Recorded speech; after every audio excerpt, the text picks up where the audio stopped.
আমরা এখানের কাজগুলো দেখতেছিলাম, আর আজকে যে ওই জায়গায় আমরা দেখতে পাইতেছি যে এখানে রাস্তা থেকে নামার জন্য সিঁড়ি বানাইতেছে লোহা দিয়া। আর এইখানে ওই কারেন্টগুলো এখনো আছে। আর স্টেজের কি অবস্থা, স্টেজের অবস্থাটা দেখা যাইতেছে যে স্টেজের উপরে ছাদ দিতে আছে। আমি যেগুলো দেখছিলাম যে গতকালকে ফিলার, ওইগুলা আজকে ছাদে রূপান্তরিত হয়েছে।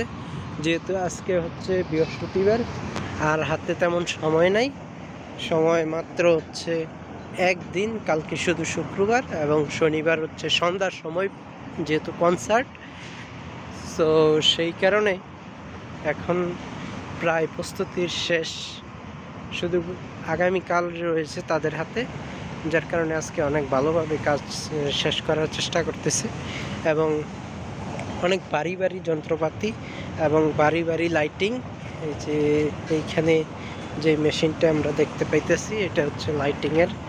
এই যে এই মেশিনটা, এটা হচ্ছে পুরোটাই লাইটিংয়ের মেশিন। এরকম আরও অনেক মেশিন ওইখানে আনা হচ্ছে বিভিন্ন লরি দিয়ে। সো এটাই হচ্ছে আজকের আপডেট।